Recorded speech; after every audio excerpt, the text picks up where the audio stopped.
Hello అండి, అందరికీ నమస్కారం. మీ అందరూ ఎలా ఉన్నారండి? నేనైతే చాలా బాగున్నాను. ఈరోజు మంచి బ్రేక్ఫాస్ట్తో మీ ముందుకు వచ్చానండి. ఈవినింగ్ స్నాక్గా కూడా తినొచ్చండి. టిఫిన్ బాక్స్ కూడా తీసుకెళ్ళొచ్చు. ఆఫీస్కి వెళ్ళే వాళ్ళు కూడా చక్కగా బాక్స్కి తీసుకెళ్ళొచ్చు. చాలా రుచికరమైన బ్రేక్ఫాస్ట్ చేసి చూపిస్తానండి. నేను ఇడ్లీ పిండితో చేస్తున్నానండి. కొంచెం ఇడ్లీ పిండి తీసుకున్నాను, 2 ఆలులు తీసుకున్నానండి బాయిల్ చేసినవి, ఒక పచ్చిమిరపకాయ తీసుకున్నాను, సన్నగా కట్ చేసి పెట్టుకున్నాను. ఉల్లిపాయలు కూడా ఒక ఉల్లిపాయ తీసుకొని సన్నగా కట్ చేసి పెట్టుకున్నాను. కొంచెం కొత్తిమీర అండి, కొద్దిగా కరివేపాకు కట్ చేసి పెట్టుకున్నాను. కొంచెం మునగాకండి, ఆరోగ్యంగా చేసుకుందామని మునగాకు కూడా వేస్తున్నాను. కొద్దిగా 1 స్పూన్ వచ్చేసి బియ్యం పిండి అండి, 1 స్పూన్ వచ్చేసి శనగపిండి, కొద్దిగా కారం అండి, పసుపు, సరిపడా ఉప్పు వేస్తున్నాను. ఇడ్లీ పిండిలోనండి ఇవన్నీ కలుపుకుందాము. ఆలులు అయితే తురిమేసుకుందాము.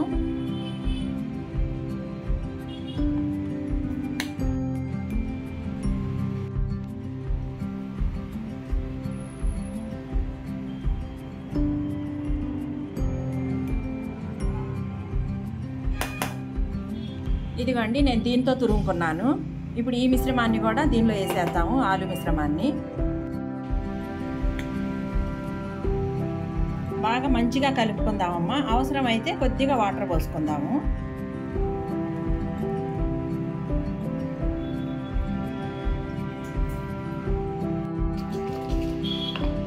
చూడండి, ఈ విధంగా కలుపుకున్నాను. తక్కువ ఆయిల్తో గుంట పొంగనాలు వేసేసుకుందామమ్మా. చూడండి, కొంచెం ఆయిల్ వేసాను.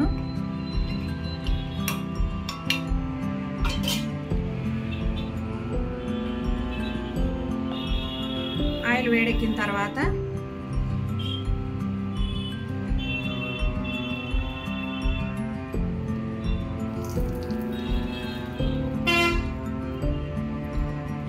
ఇది లాస్ట్లో వేసుకుందామమ్మా, తొందరగా కాలిపోద్ది కదా, అందుకు మధ్యలో ఇది మాత్రం ఉంచి ఇవన్నీ వేసుకున్న తర్వాతే మధ్యలో వేసుకుందాము.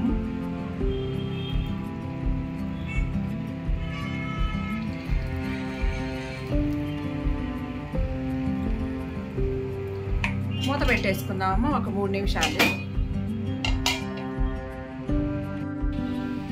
మీడియంలోనే పెట్టి చేసుకోవాలమ్మా. ఇవి చెప్పడం మర్చిపోయానమ్మా, 3 స్పూన్లు బొంబాయి రవ్వ కూడా కలిపాను ఈ పిండిలో. ఇప్పుడు చూడండి, చక్కగా ఏం చేతికి కూడా ఏం అంటడం లేదు. ఇప్పుడు ఉల్టా చేసేసుకుందాము.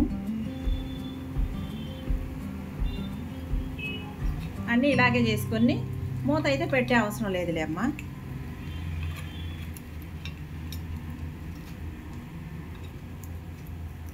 చూడండి ఎంత చక్కగా వచ్చినాయో.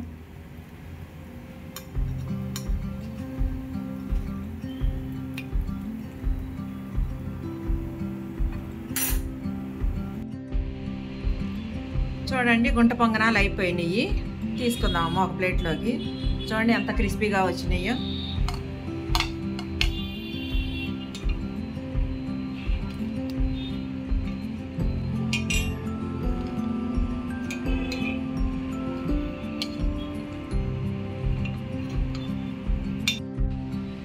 ఇంకా కొన్ని గుంట పొంగనాలు వేస్తున్నానమ్మా.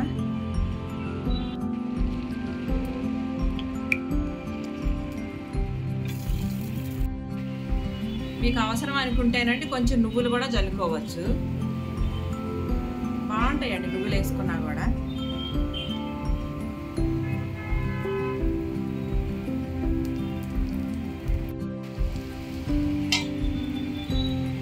సెకండ్ టైం అయితే తొందరగానే అయిపోతాయి.